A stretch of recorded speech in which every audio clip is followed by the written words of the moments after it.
Cat food marketing. $9.99 a month. Dude, Caleb, wake up. Dude, we're live in 5 minutes. Let's go, come on. What are you doing? Dude, I'm so sorry. Xander had me in a cat food marketing meeting till like 2 a.m. last night. Come on, man. Do you have anything I can drink? Dude, I got the perfect thing for you. Perico, it's a healthy energy drink alternative. Perico, non-GMO, gluten-free, kosher, magnesium, B12, B6, Yeah, it's good. B5, biotin, and zero sugar? Pericazo! Try Perico, made with natural ingredients, organic caffeine, and supports your metabolism. Try the new official energy drink of Kart Chaser.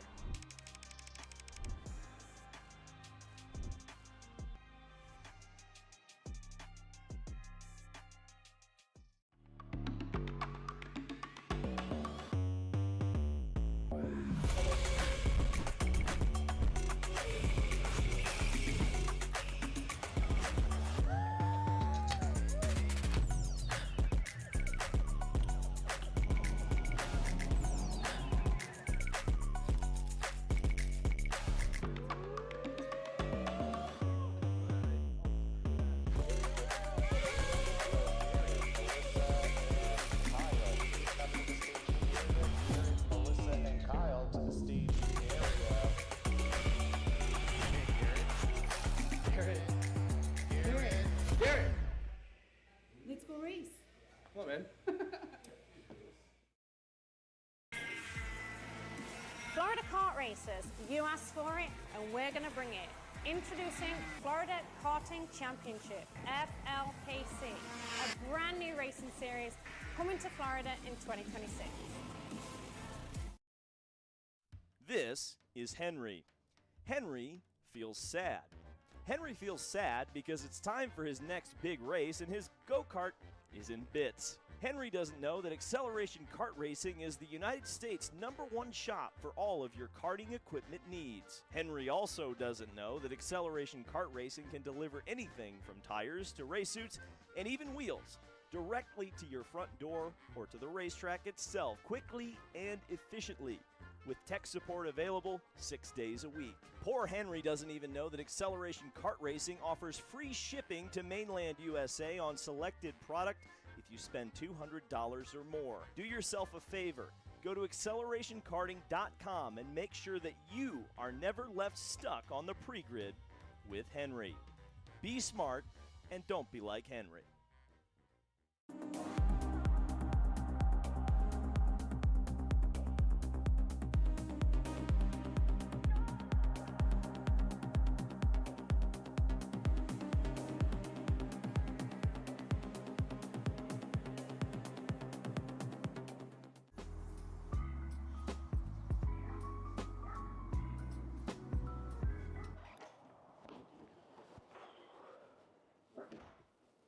Hey, what's up, Caleb? What's up, Brandon? You sound defeated. A long day at the office? Yeah, got stuck at a cat food marketing meeting for like 3 hours. I don't know a thing about cat food, and I don't even work in marketing. And then I got sent on a coffee run like I was some sort of intern. Then at the end of the day, when I want to go get gas, I just realized everything is so darn expensive nowadays, man. Yeah, you got that right. Like, do you have any idea how much we're spending on Netflix? That's like 20 bucks a month. Do you know how much we're spending on cable? That's like 50 bucks a month. But you know what isn't expensive? Tell me. Kart Chaser Premium. For only $9.99 a month, you can watch all the American karting action live from coast to coast. Subscribe and become a member today.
Are you looking to take the next step in your racing journey? Well, look no further than PitFit. With 2 locations in Charlotte, North Carolina and Indianapolis, Indiana, PitFit trains drivers all the way from grassroots level karting to IndyCar and NASCAR with top-of-the-line personalized coaching to improve physical and cognitive fitness. For more information on programs, check out PitFit on Instagram or Facebook today. If you want beautiful, solid wood, made in America dining room furniture, come out and see the new selection of beautiful dining room tables, chairs at Gallery Furniture, and best of all, buy this beautiful, oh so comfortable, made in America dining room furniture, tables, chairs, servers. Gallery Furniture delivers free to your area home in 3 or 4 hours tonight. Make family members on your beautiful new dining room table and chairs. Buy it today. New arrivals, Gallery Furniture delivers free in 3 or 4 hours to your home today.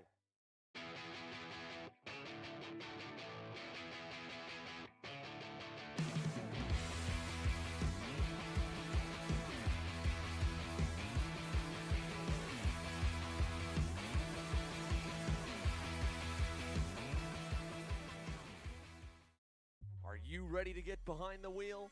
From Formula One to NASCAR and IndyCar, all the pros start here.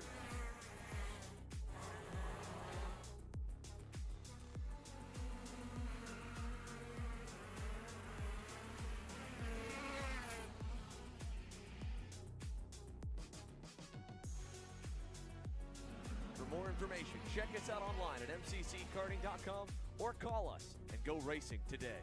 Paulie Massimino wins the Wisconsin Grand Prix! James Overbeck on start number 2 gets win number 1 in OKN Stars! On track or off, Brandon Jarsekrak Racing delivers elite performance. Led by 4-time Pro National Champion Brandon Jarsekrak, our team masters driver coaching, data-driven analysis, and mechanical precision at every national event. Contact us today at BrandonJarsekrakRacing.com.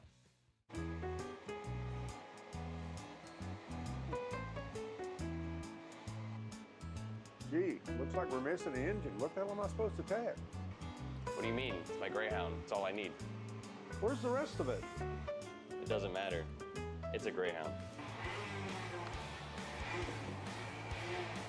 He's gonna make weight. Okay, you're good.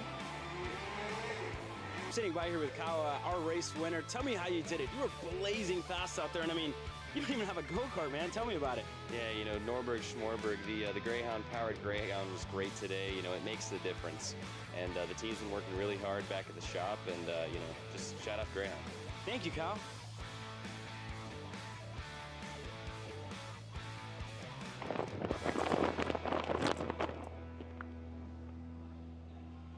How the f did you just win?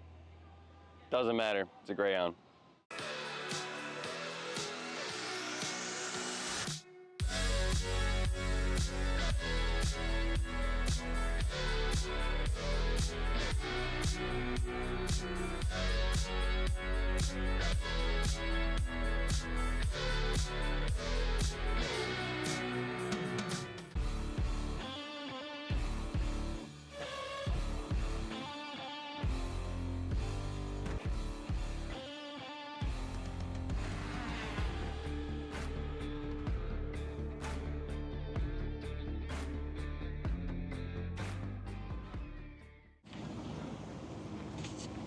Kyle, what are you doing? It's got my new Greyhound seat. You don't even have a cart.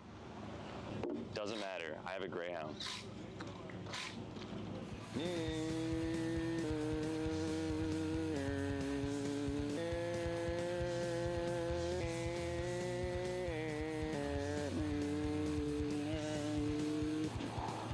the f is Kyle Cuthbertson? Doesn't even have a go-kart. Doesn't matter.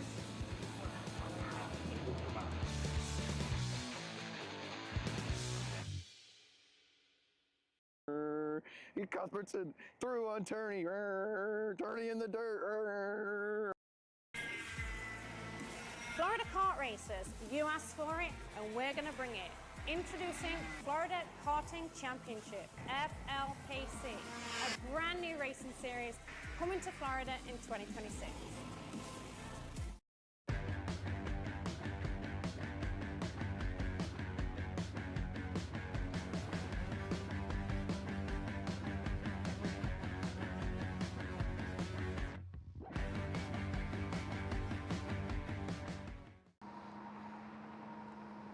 cat food marketing. $9.99 a month. Dude, Caleb, wake up. Dude, we're live in 5 minutes. Let's go. Come on. What are you doing? Dude, I'm so sorry. Xander had me in a cat food marketing meeting till like 2 a.m. last night. Come on, man. Do you have anything I can drink? Dude, I got the perfect thing for you. Perico. It's a healthy energy drink alternative. Perico, non-GMO, gluten-free, kosher, magnesium, B12, B6, Yeah, it's good. B5, biotin, and 0 sugar? Pericazo! Try Perico, made with natural ingredients, organic caffeine, and supports your metabolism. Try the new official energy drink of Kart Chaser.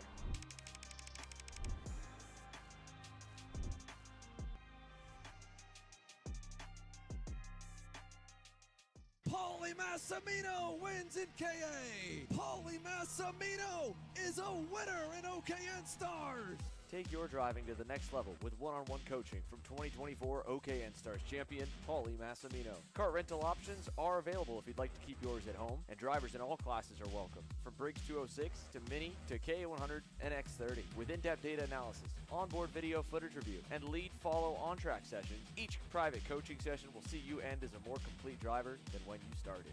Book your coaching session now. Are you stuck with your kart racing? Not sure the ideal kart setup?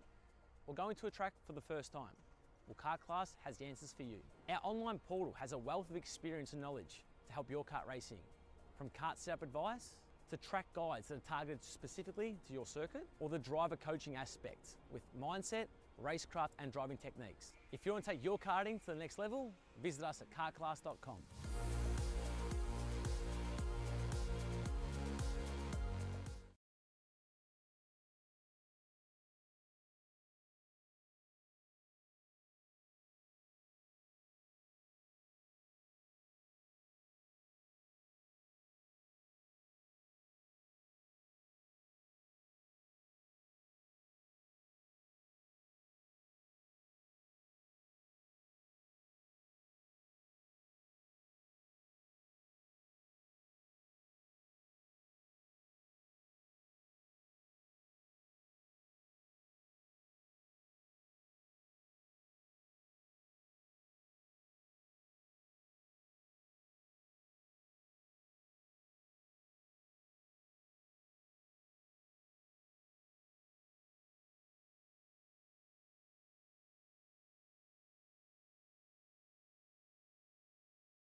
Good morning to those of you here in the paddock. Good morning to those of you watching on from home, and welcome to the final round of the Texas Sprint Racing Series. We're live from Caddo Mills here at Dallas Karting Complex. As always, my name is Caleb Bieska. Joining me in the booth, Jackson Lambros. Your first race here on the TSRO schedule. My fifth on the year, and I don't know how many now, 3 years down the line. But this is great. We're back at Dallas Karting Complex.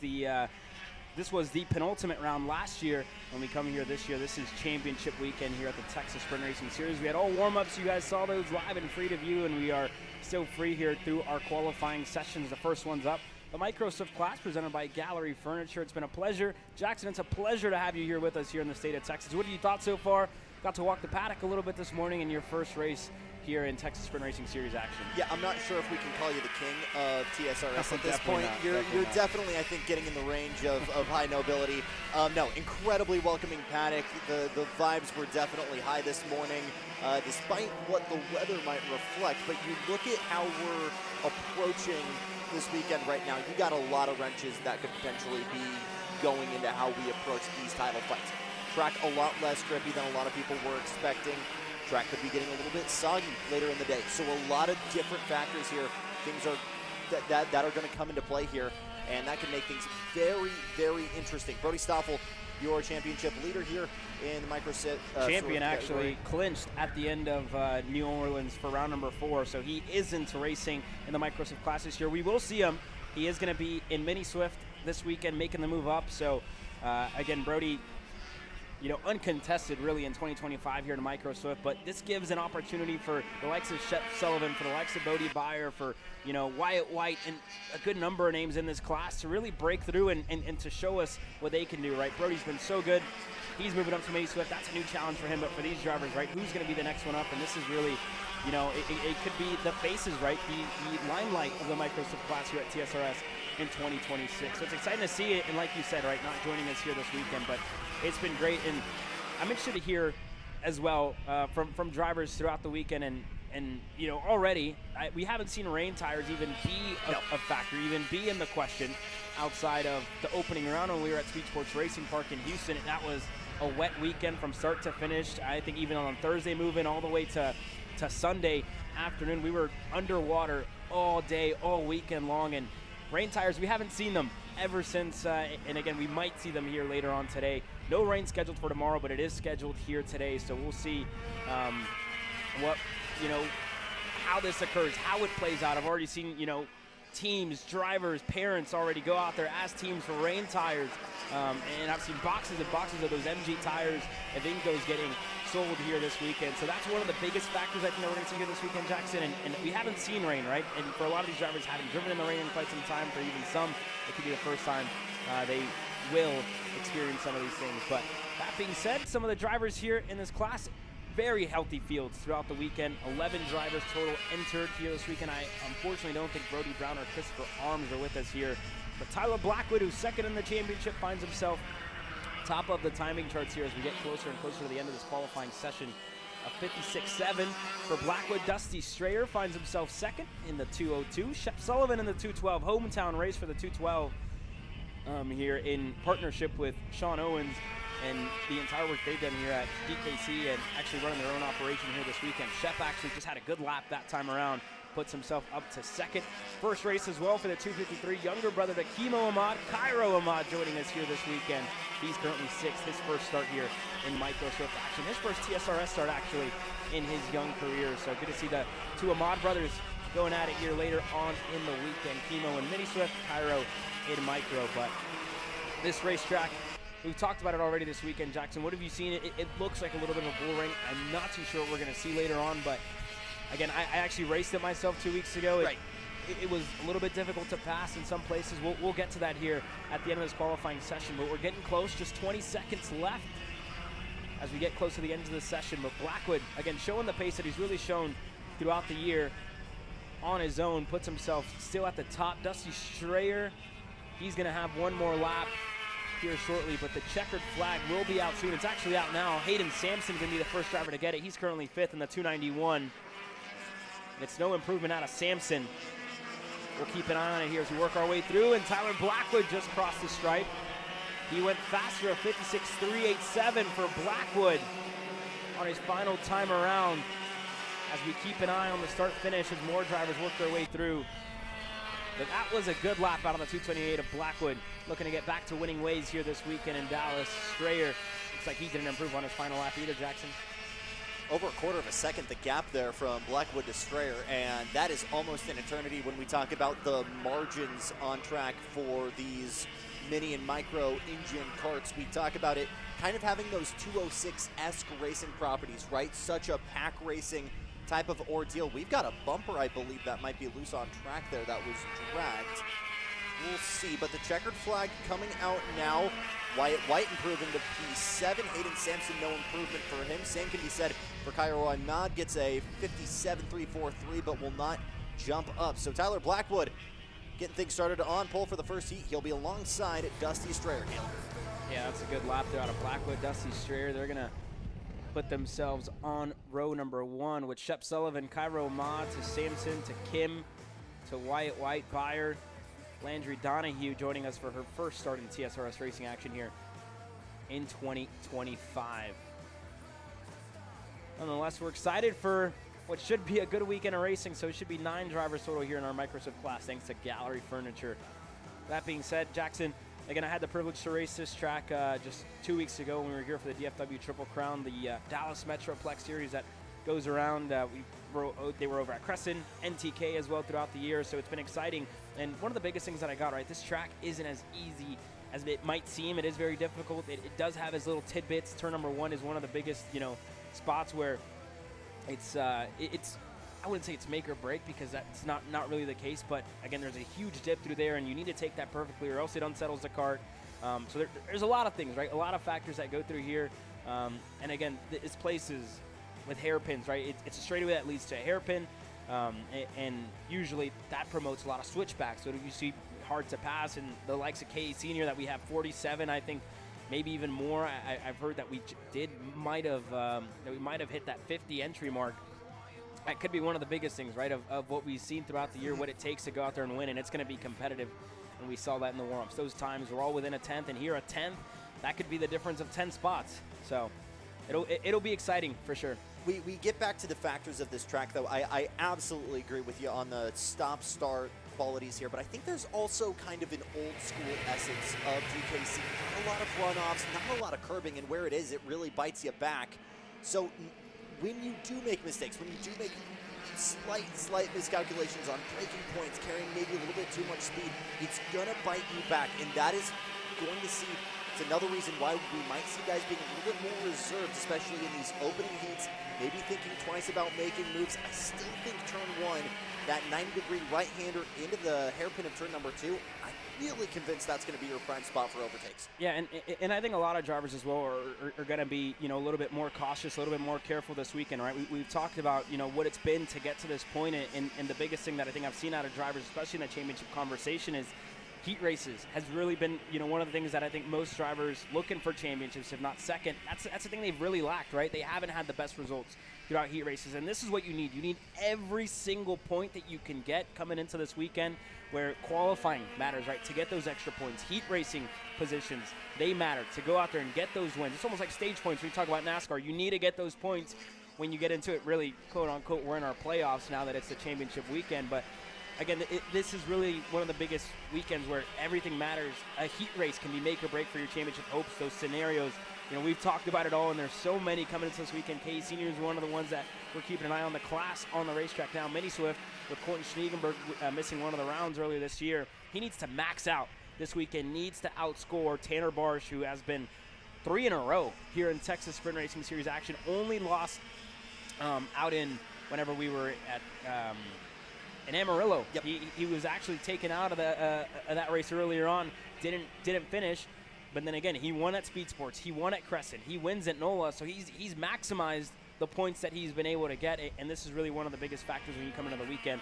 Tanner Barsh needs to, I think, outscore Colton Schniegenberg by 240 points throughout this weekend, so that's going to be one of the biggest tidbits to keep an eye on for Barsh and for Schniegenberg as well, right? And this is home for both of them. They call the Dallas Metroplex home. It might not be a home track for Barsh, but it shows you in qualifying. This is where it all starts, right? Putting yourself in a good position on the racetrack, especially with 20 drivers out there right now, critical. One of the biggest Mini Swift fields we have seen.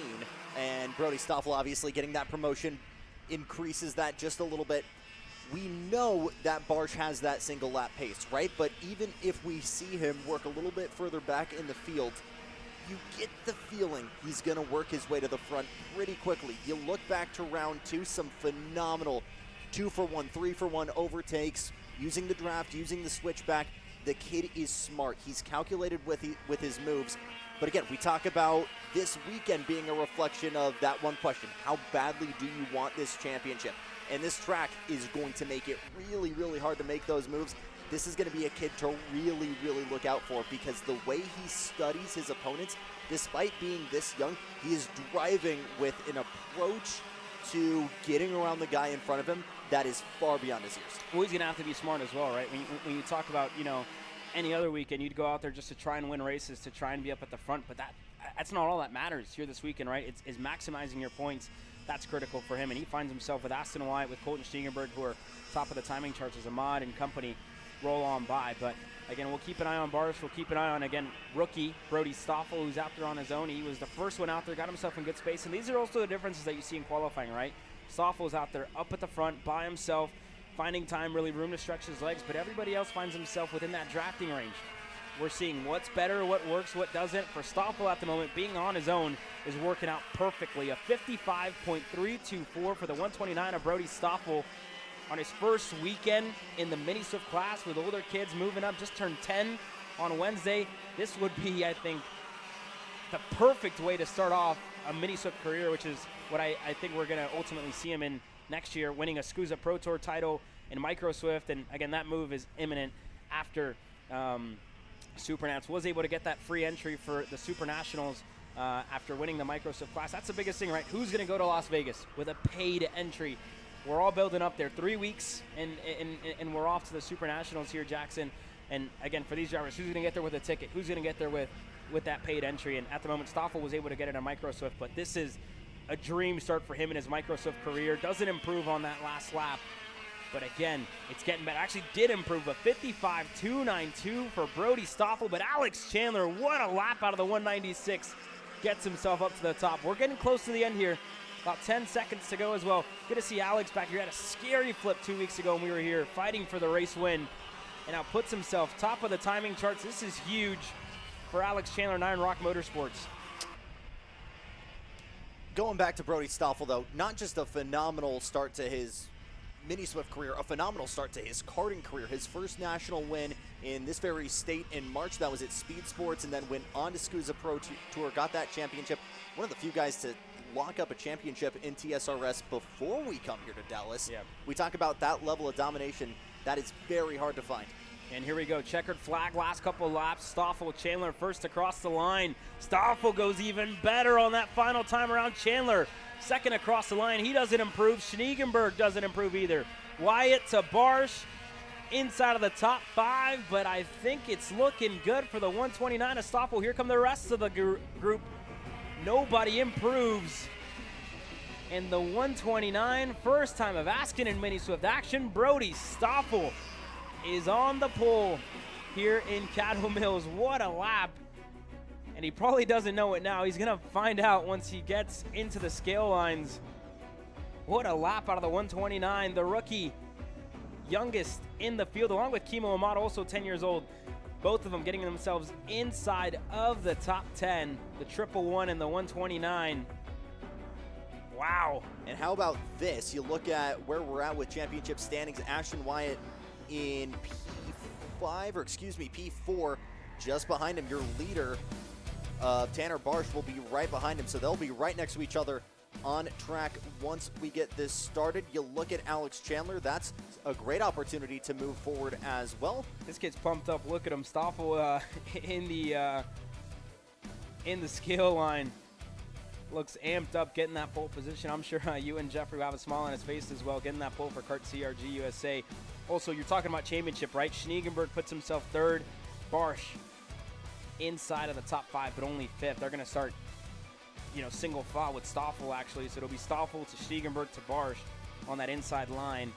And again, those are your 2 championship contenders here in the Mini Swift class. But that's cool. His mom giving him the RLV Fast Lap, not sure if it's RLV actually, but giving them the Fast Lap Qualifier Cup here as our shifters get ready to go out. That's really cool there. And again, second of our pole sitters here. So what a start to the weekend thus far here, Jackson. The kid with one side of his helmet having Will Power, the other having Michael Jordan, and I feel like you get a lot of that Will Power personality, being loud on the racetrack, but being a little bit more self-contained off. But the kid works really, really hard. But when he has that paid off in that levels, he gets amped up. So getting set here, though, to row some gears for the first qualifying session, the only qualifying session, I should say, of the shifters. Yeah, and here we go. This is quite some time since we've seen our shifters hit the racetrack here in TSRS racing action. Again, we had them out for Speed Sports, obviously, at the opening round. Aiden Rudolph able to get the win there. Went over to Amarillo, where Billy Musgrave joined us, now SCUSA Pro Tour champion. He was able to get the better of Rudolph, and then you go to Crescent. Rudolph was able to get one over on Jordan Musser. Didn't have them around for NOLA. Unfortunately, not enough entries, but they're back here for the final round. And then again to close off their championship weekend. So Rudolph is undoubtedly the favorite here if he doesn't already have that championship clinched. They're dropping NOLA with none of them obviously taking part. But again, when you talk about DKC, you obviously have to talk about the locals. Noah Zarst, one of them was just able to get a win 2 weeks ago here over a competitive field here in Shifter. JP, John Paul Mokori, was a part of that race as well, finished third. Jordan Musser as well, local here to the Dallas karting scene. And again, he's always going to be a factor here at DKC. But Noah Zarst, a lot of hard work that he's been doing. That was his first win, and was able to get one over them, and as well I will say a big name in the racing scene. Santino Ferrucci finished fourth at the end of that race as well, so that was pretty cool. And for Noah Zarst to get one over, given Santino was on the Rock Power plant that weekend, wasn't on the KZ, so depends track to track, and the KZ was just better here at DKC, that little bit faster. But again, Rudolph making his return here this weekend to Shifter as well. And the qualifying session here, it's not too long, but you will see maybe 2 push laps, a burner lap to really get everything under temperature, get everything cooled down as well. So that's really what we're keeping an eye on here with Noah Zarst, JP, John Paul Mokori as they work their way around. And again, John Paul has had, I think, a standout year, a stellar year for this kid in the 60, where he's really been able to make a name for himself in the shifter class, learning week after week, tire management, getting himself fit to race, because it's not easy, especially moving up from a 206 junior, getting in a shifter. It's been about a year and a half of process of learning for this kid, and we've seen it, right? He's progressed every round. He's gotten a little bit better, worked very closely with Billy Musgrave, learned a lot from now a national champion, the best here in the U.S. in 2025. So for JP, that was a huge learning experience. And now, when you look at the qualifying session, puts himself top of the timing charts, 49.958 for John Paul Mokori, the 60 fastest here early on. Still a lot of time left to go here, Jackson, but that's a good start for JP. We talk about how difficult it is, though, to make that adjustment, not just to rowing gears, but that almost double, triple of power, especially, we talked to Massimo Valiente a month and a half back at CMIS, and his ability to not just mentally adapt, but the amount of extra forces that applies on your body to go in between something like a 206, even a KA, and going up to shifter. That's a major change in speed, in forces. It takes a lot to really, really adapt and do this 50-mile-an-hour tightrope. And I do say that with a tightrope, because when you're going these speeds on tracks this narrow, it is picture perfect to get this level of performance, these levels of lap times. And again, sometimes youth, it isn't always the best experience, is supreme in the shifter class, and Jordan Musser showing just that, right? The 67 gets himself top of the timing charts. A 48.410 for Jordan Musser, showing some great pace thus far. And again, still haven't seen a lap out of Rudolph. He finds himself 5th. The number 7, it really hasn't been able to put in a burner like the rest of the competition here, but we'll see. Again, definitely looming for Aiden, but that being said, Jordan Musser super comfortable here in his Burrell Art. And there we see the response out of Rudolph, puts himself up to 2nd, the number 7, about 33 thousandths of a second back from Musser, who again has been really good. And actually for Jordan, hasn't really even been able to lift his own kart this weekend with a looming back injury for him. But again, it says when I'm in the kart, everything goes away, everything kind of gets blurred out, and I'm just focused on driving. And it's the same thing. This track, it might look easy. It's definitely not that way because they're always on the gears, they're always turning, they're always shifting. So that's really one of the biggest factors when you look at it here. And we'll see if Rudolph has any sort of response on his second push lap here. He's getting close to the end. Might have to be one more. When he gets across the stripe and you see him pushing the limit, there's the answer out of Rudolph. A 48.266, 2/10. They got that he was able to improve, or a 10th and a half really, over Jordan Musser. There's a response. Zars, JP first across the line. Milcori up to second. Zars only fourth. That's a big improvement. Here comes Musser, last time around the line. Nothing yet, only third. Only 700ths separating our front row. We'll see if Melcori has anything as Rudolph tries to get himself just a little bit more insurance, as it's all eyes on Jordan Musser as he tries to work his way into the picture as well, just over a 10th back. Chris Jennings to the line for the final time. He won't improve and will stay in 6th. Proctor, no gain as well. And that will be all she wrote. Aiden Rudolph, your championship leader, pole position here for the first of the heats.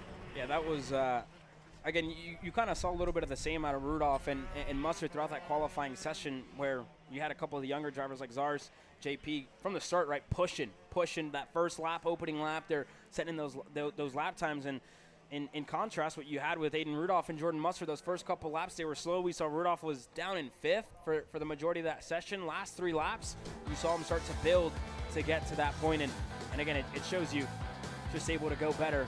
That's a pole position for the number 7 of Aiden Rudolph on a weekend where he'd be able to crown himself champion here at the Texas Sprint Racing Series for the first time.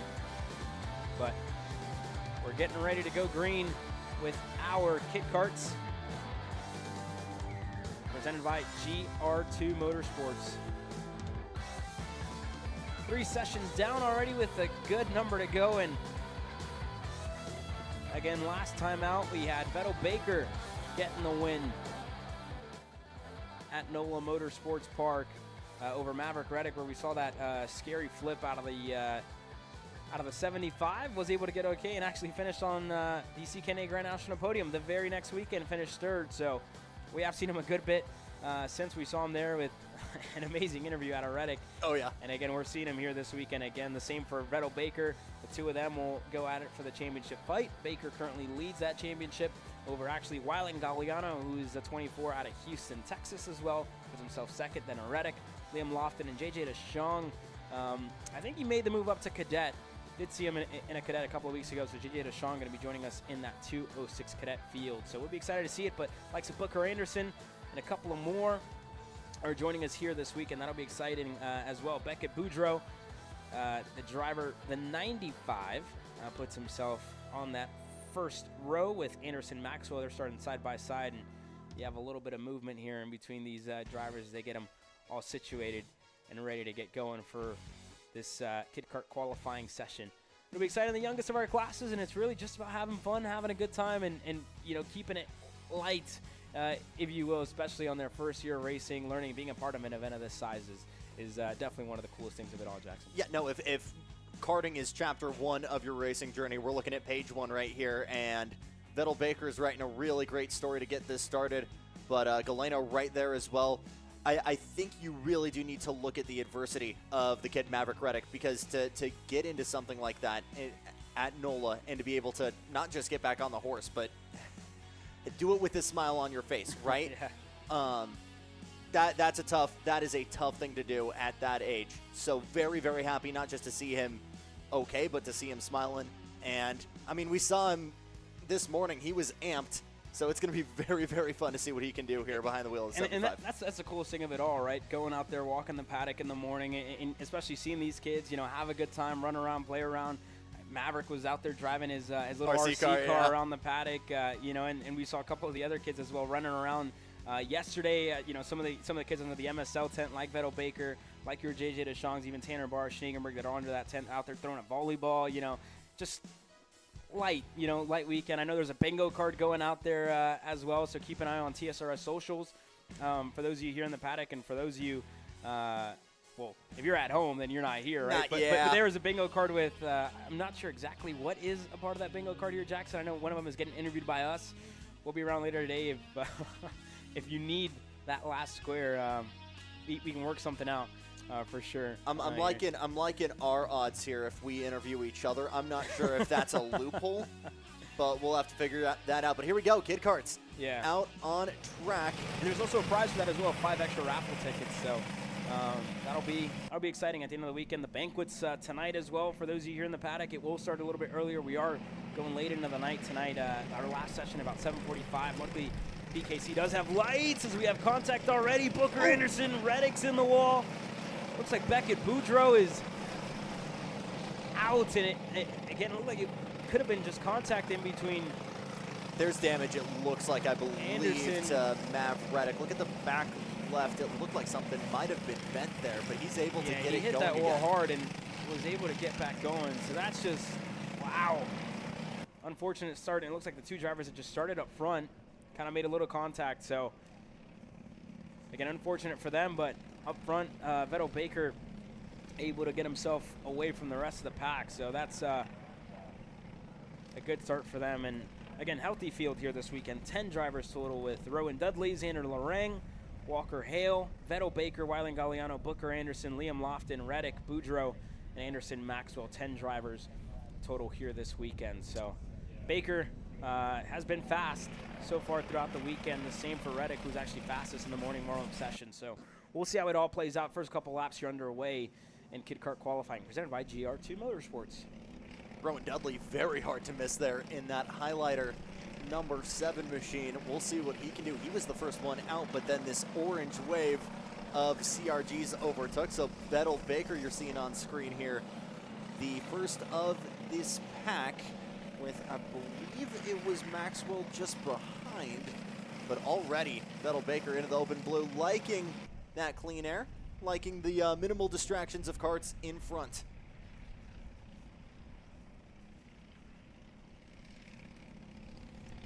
Yeah, that's really best case scenario, right, for those two drivers up front. Get themselves an open room, open space, able to pull away. So that's, again, ideal for the likes of Vettel Baker, for Wyland Galliano. Just give themselves enough room, stretch their legs, get out there, and put in some good laps. There's Dudley in the number 7.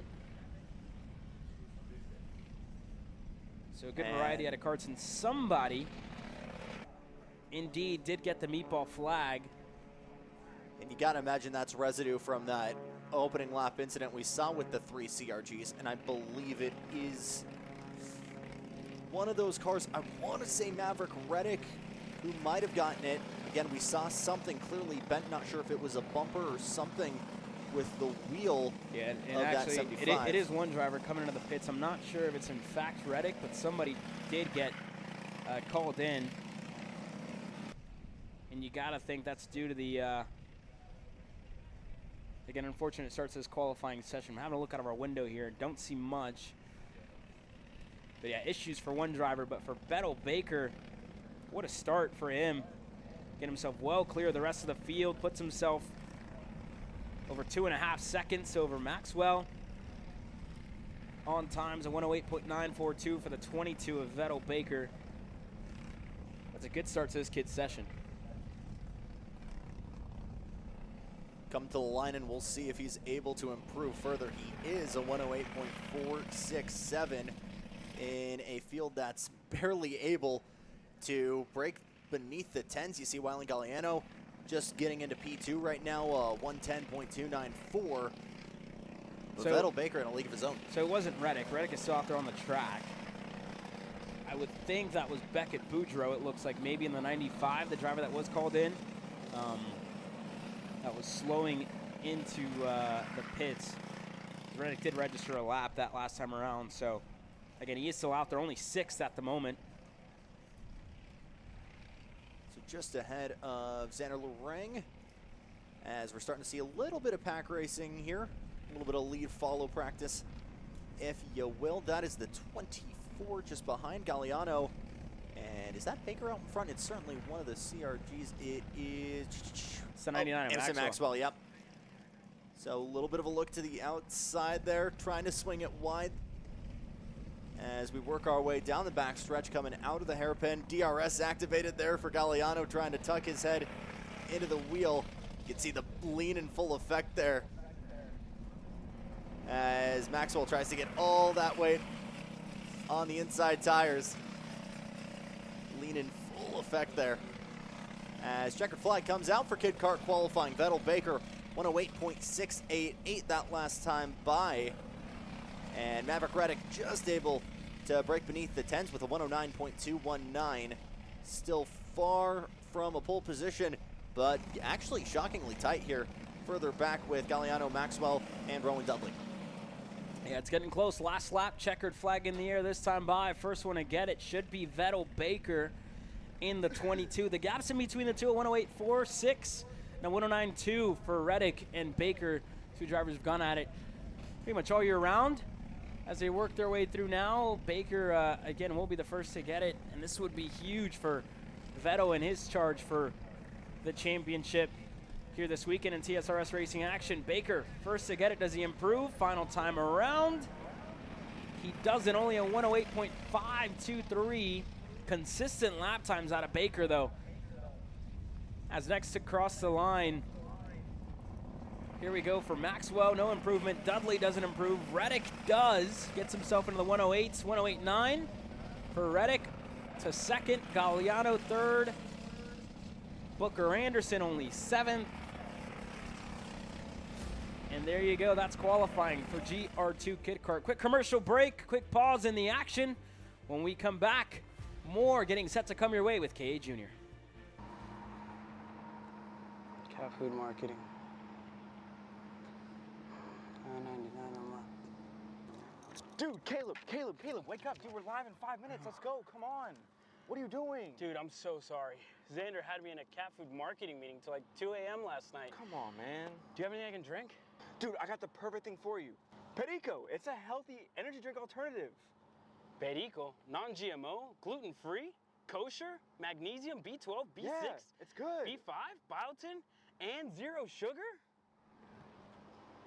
Pericazo! Try Perico, made with natural ingredients, organic caffeine, and supports your metabolism. Try the new official energy drink of Kart Chaser.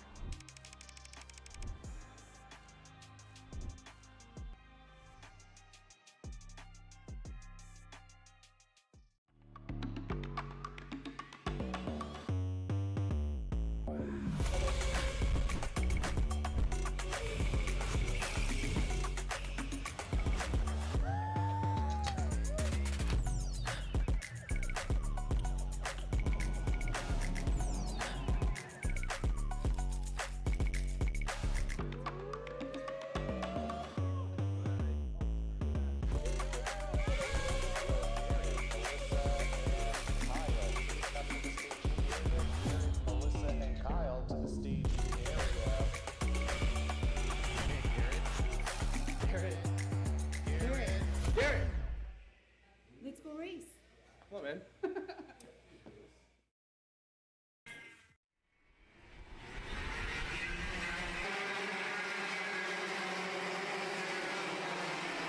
Our KA juniors hit the racetrack now, and again, a good number of juniors joining us here this weekend. 25 total entered here this weekend. Again, the likes of Tucker Tree joining us here, the Berry brothers on home soil here in Dallas, Texas are with us. The same for the usual suspects, Royce Vega with DKC in the shop, and Sean Owens there taking part here. I'm sure I think they're fitted here in the DKC shop.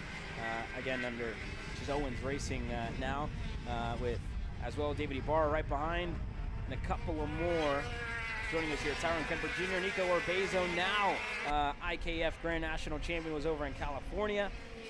We had the pleasure of having the IKF Grand National Championships here in the state of Texas for 2 years running, and then again they moved back out to the state of California this year, and a couple of drivers followed right on what's the coveted Duffy Trophy. And again, when we talk about the history of that trophy back in the day, that was, you know, the Supernats, if The you will. Supernats before Supernats. Correct. So the Duffy Trophy, super historic. If you have one of those on your shelf, there's not a karting Hall of Fame, but if you have one of those, you're definitely a part of it. So for these young drivers as well, winning those, taking that home, the Screaming Eagle is one, qualifying, super cool. So again, Nico Orbezo was able to take one home with him this past weekend in the 206 junior class. So we've seen him race junior. His first 206 junior start in TSRS racing action was out in NOLA. He was able to get himself a pretty good weekend nonetheless. But again, returning here to K8 junior, looking for that first win. Been knocking on the door. Was close in Crescent. NOLA didn't see much, but again, we're excited to see him here at DKC, see what the kid from San Antonio can do here this weekend. Nathan Golseth as well, home track, and this is, when you look back to a year ago for Nathan Golseth, this was that win where he was able to get it over a stacked K junior field.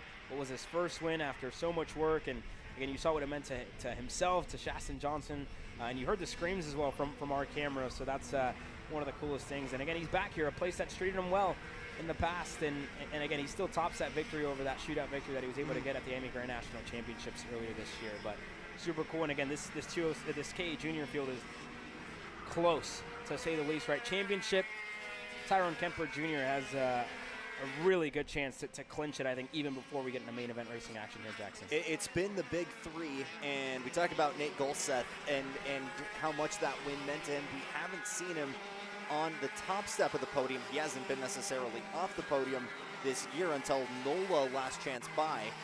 But you look at Tyrone Kemper Jr., it's been all firsts and seconds for him, and more firsts than seconds. So really big time dominance for TKJ, but it's been the big three up in front. Kemper Jr., Golseth. You can't count out David Ibarra either, because he has been right there with both of these guys. If you take a look back to Amarillo, David Ibarra was able to get that win on the racetrack, was able to get the better of Tyrone Kemper Jr. when post-race tech went on. Just the finest of margins, right, or what kind of put him on the back foot. So an honest mistake out of them, out of his camp, and again, they were upset, and he was like, you know what, this isn't the end for us. We're going to come back, we're going to race and try and get back to where we were in Amarillo. But again, super hard-working kid. The same can be said for all these drivers in this field, right? Easton Cox has, been at it. The 8:15 puts himself top of the timing chart so far in this qualifying session with about a minute to go.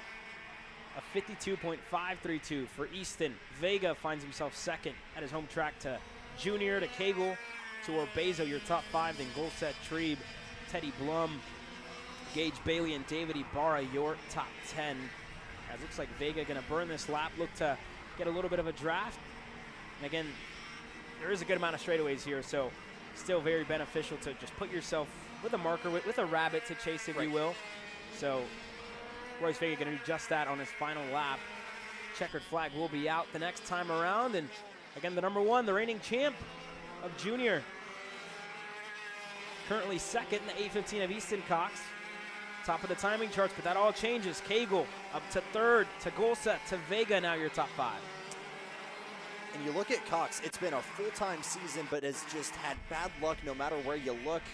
The pace has been there, and it really, really has a good opportunity. You could argue the same with Vega, who really has not been able to fully unravel that pace behind the wheel. The 8:33, we'll see what he can do from fifth, was all the way up to second, but again, TKJ, Cagle, and Golseth immediately closing that gap. So starting to get to grind time here in our KA Junior qualifying. Still Easton Cox as we get to the run of the checkered flag. Tony Kemper Jr. gets to the point now. Yeah, would have lapped there out of Tyrone and get himself up to the top of the timing charts. Easton Cox to Cagle, to Vega, to Orbezo. Everybody else, Cagle doesn't improve. Bailey only down in 9th. And your top 10, your top 5 really very, very close. We talked about what a 10th can do. Hundredths can do just about the same. Tyrone Kemper Jr., that 10th, those hundredths, if you will, only 23 thousandths of a second what separates Junior and Easton Cox here. That's your front row later on today. But coming up next, your 206 seniors getting ready to hit the racetrack. Dylan Amundsen, Chuck Jensen getting ready to lead this field out, and looks like these 206 senior drivers are going to be split up here. And we haven't seen Dylan in the state of Texas really ever. Good to have him here with us, and we haven't seen him in a VLR in about a year's time. And again, finished the Grand Nationals just a couple of weeks ago with the MGM team, and again, got the call from VLR and came back, and this is his first time out. And spoke to him a good bit yesterday, right?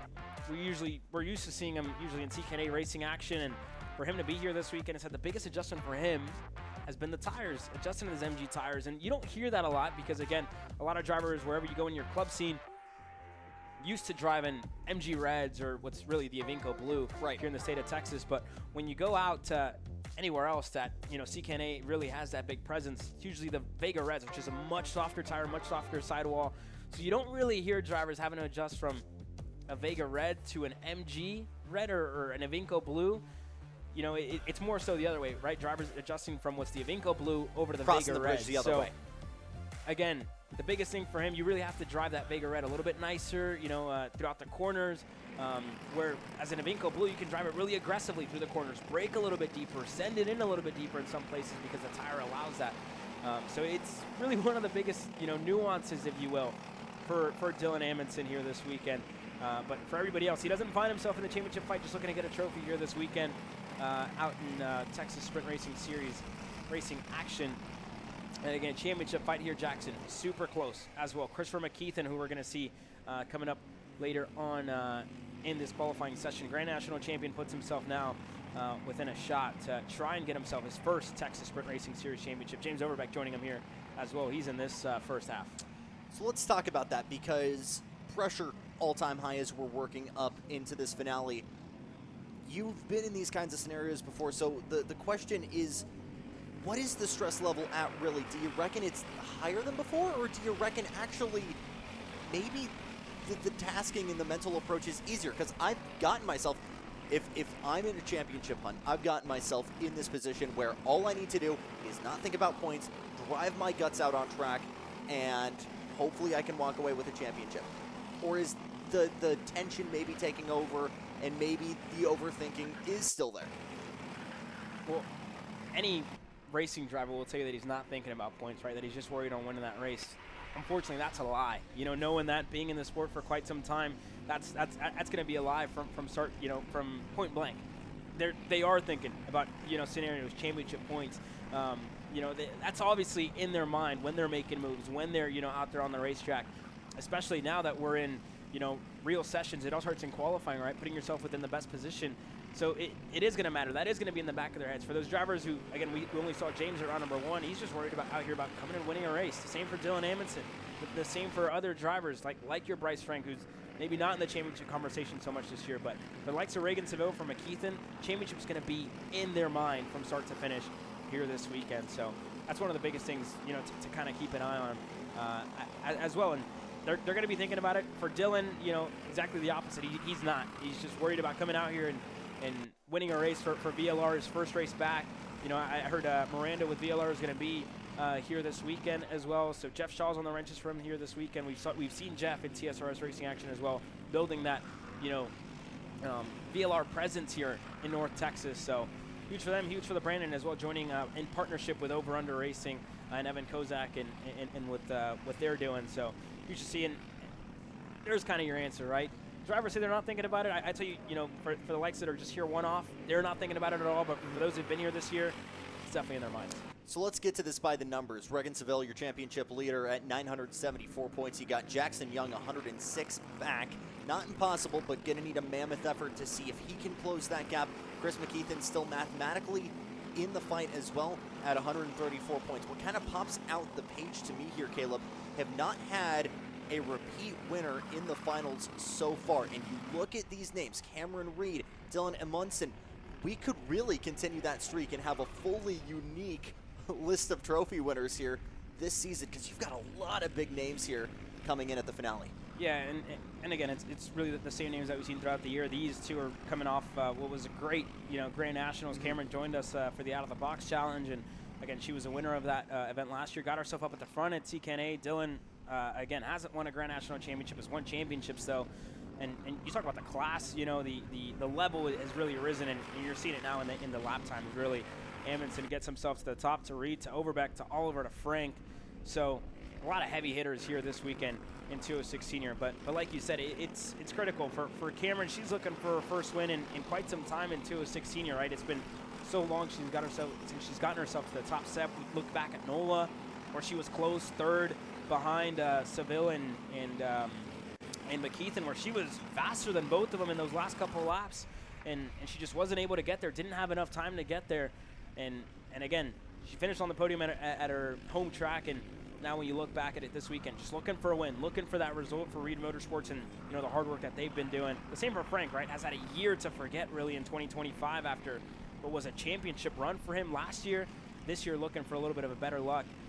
His best result was out in Amarillo, where he finished second behind teammate Kelvin Zing, who again is making his return here this weekend to TSRS Racing action. Last couple laps, Amundsen improves, hold on the provisional pole. Overbeck able to take that away on the PPK Coyote. To Reed, to Oliver, to Chuck Jensen, top 5. Then Frank in 6th.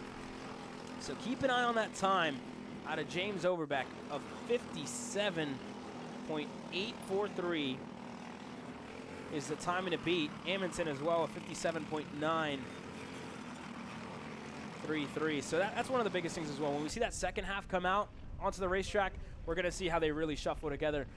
Not sure if Amundsen and Reed have an extra lap here, but the majority of this field did get the checkered flag. We'll look at it closely here, but as it stands, Overbeck on the pole position here in qualifying. I think Amundsen might have an extra lap here. We'll have to wait and see. He will. He will. So here we go. Last couple laps for Amundsen. Last time around, doesn't get it. Reed doesn't either. Frank, Oliver, they don't improve.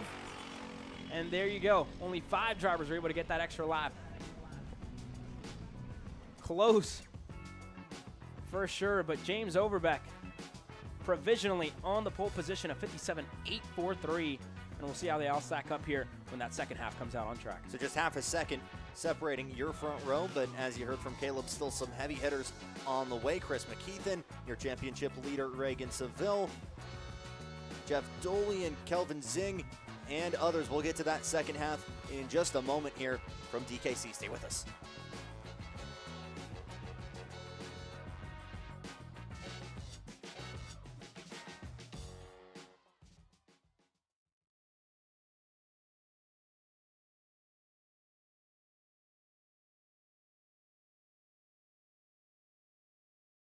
This is Henry. Henry feels sad. Henry feels sad because it's time for his next big race and his go-kart is in bits. Henry doesn't know that Acceleration Kart Racing is the United States' #1 shop for all of your karting equipment needs. Henry also doesn't know that Acceleration Kart Racing can deliver anything from tires to race suits and even wheels directly to your front door or to the racetrack itself, quickly and efficiently, with tech support available 6 days a week. Poor Henry doesn't even know that Acceleration Kart Racing offers free shipping to mainland USA on selected product if you spend $200 or more. Do yourself a favor. Go to accelerationkarting.com and make sure that you are never left stuck on the pre-grid with Henry. Be smart and don't be like Henry.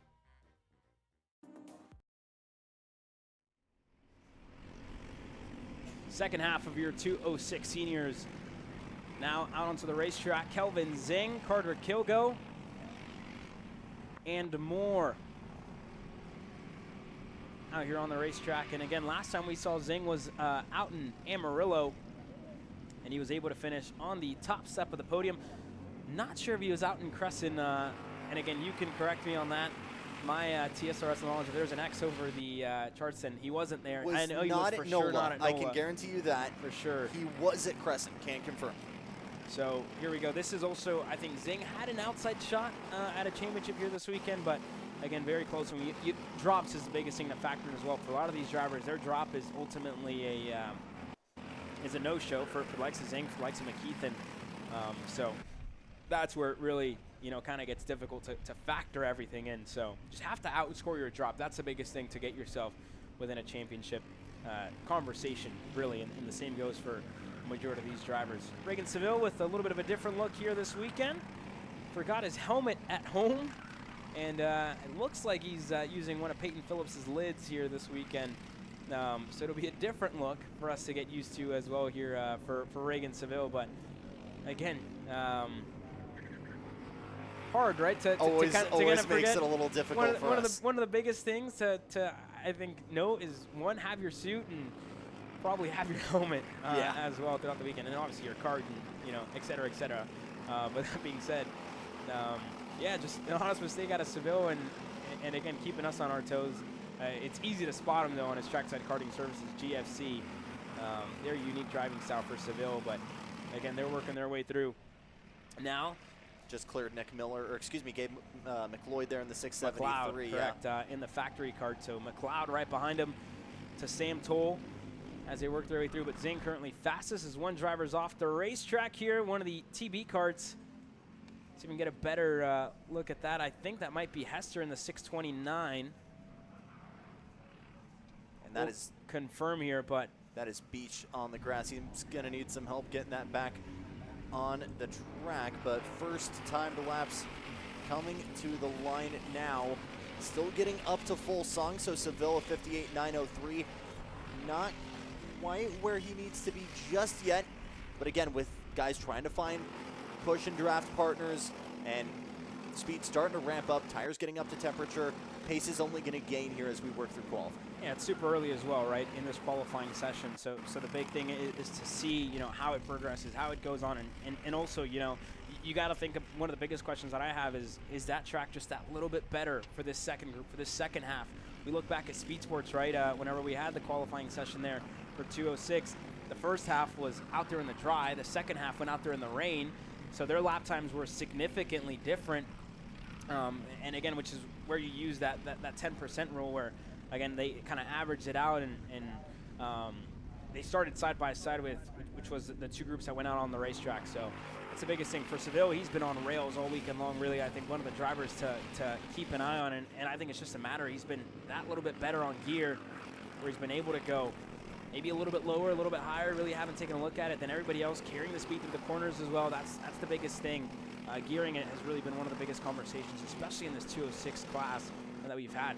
From experience, from driving this racetrack, seeing it how it was reacting 2 weeks ago, that was one of the biggest things that really, there's two ways that you can swing, right? But you really need to be good throughout the tighter sections, mid to low speed corners. And speaking of Seville yesterday, he said that's the biggest thing that I felt comfortable in, right? These hairpins, these mid to low speed corners where I'm able to, carry speed through, driving harder than everybody else, but also not bogging down the engine.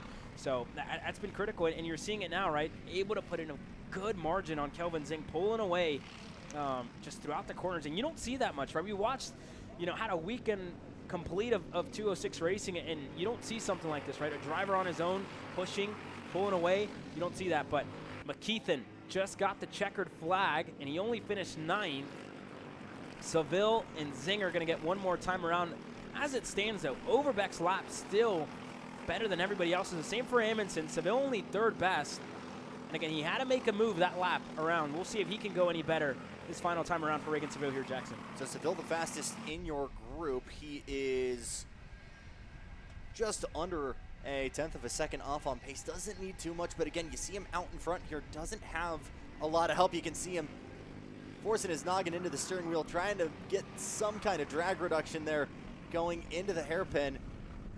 And again, when you don't have a cart in front of you, need any way you can get additional speed when you can. He goes for it again as he comes to the line here, Caleb. Yeah, he's fast on his own. That's the biggest thing.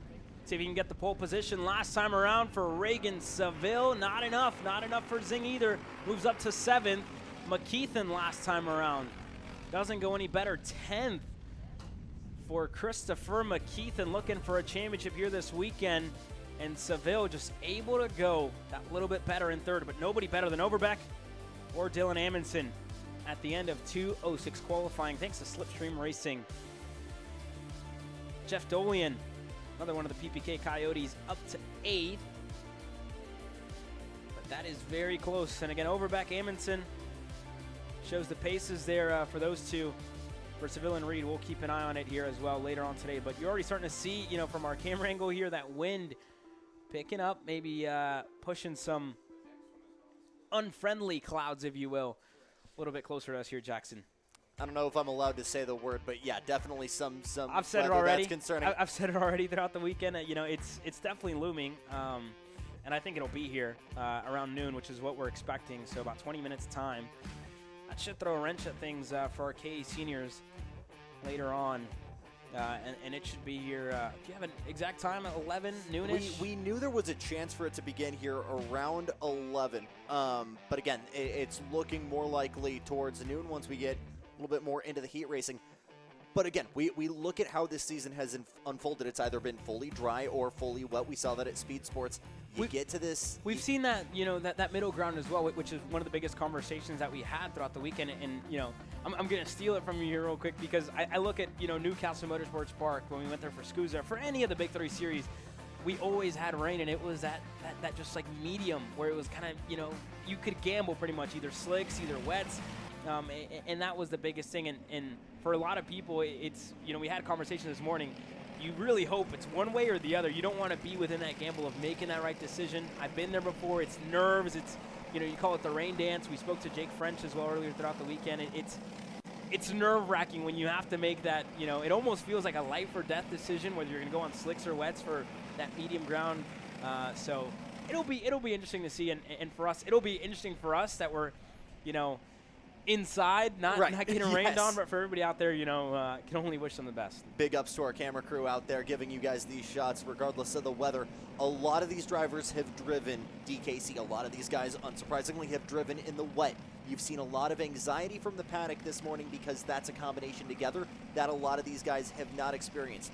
But again, we talk about that crossover point on the weather, being forced to make that decision. Do I stay with the slicks or do I go over to the groove tires?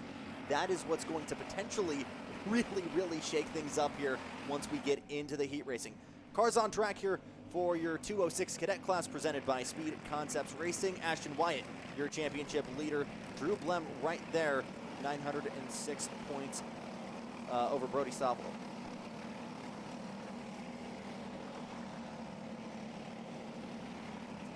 Yeah, and again, championship fight very close here. Aston Wyatt able to get the win last time out when we were here for NOLA. And not here, when we were over in NOLA, I should say there, Jackson, he was able to get the win. So, again, for Wyatt, we'll see what he can do. Looking to go back-to-back in TSRS racing action. And again, this class, very close. 20 drivers total. So it's good to see, you know, this many drivers in the double digits, but also within the 20 driver market, and the retention has been like that year-round. So it's super cool to see drivers from all over, right? We have drivers from Missouri, from Louisiana, from Texas, even drivers from Colorado with Forward Direction Motorsports here with us here this weekend. Spokes Greg Welch. That'll be on our broadcast later on as well in the weekend. But cool to see. Again, we've already seen a couple of these drivers earlier on today, and we're seeing more of them here in this qualifying session. And again, we're just waiting. We're just waiting. It is getting darker here now. I look out of our booth here, Jackson, and you see it just getting that little bit gloomier out of our window. But as it stands, Drew Blem putting himself within a good shot to 215, fastest overall to Styles, to Wyatt, to Mikey Todd, and Stoffel, your top 5. Mace Lasek, Strayer, Vargas, Haswell, and Kim, your top 10.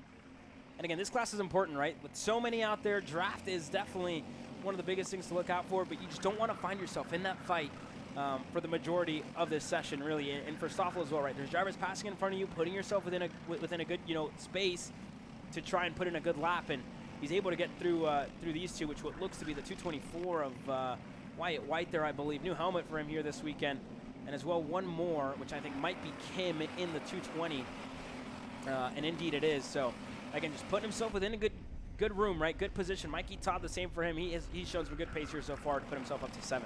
I feel like regardless of engine, these cadet chassis always have that draft pack quality, regardless, just because of the size and speed of them. But again, you tack on that extra importance of that because, again, these 206 power plants have the rev limiter. You're going to hear that flutter towards the top of the rev range, and that is why it is so pivotal to find a guy you can work with, whether you're pushing or pulling. And we're going to see that not just in the caddies once we get up to seniors and juniors. So going to be very, very important. And I believe I might have just heard thunder a couple moments ago, Caleb. Yeah, we'll see. And again, these 206 engines do sound thunderous, so that could be it maybe. But again, the wind definitely picking up out here. We'll keep an eye on it here as Stoffel crosses the line. That puts him to the top. Brody Stoffel with a minute to go left in this qualifying session, a 58.904. Lasek to second, Blem to Haswell to Clayton, Stiles, and Liam Haswell in the 202 with a response.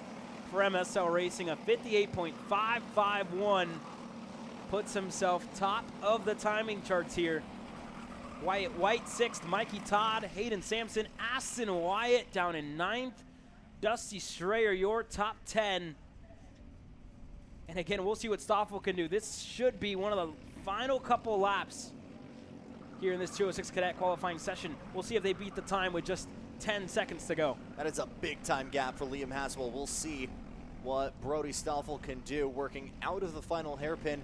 And the quick flick to the left will not beat the checkered flag here. So it'll be the last chance for Stoffel to make it 2 pulls in a row. Doesn't have enough pace. You look further back. Wyatt White improves. Same for Drew Blem. Caleb Roberts finding some pace as well. Everybody finding something in their carts here right at the buzzer. But Drew Blem just barely able to get to the pole there by just over a 1/10 of a second.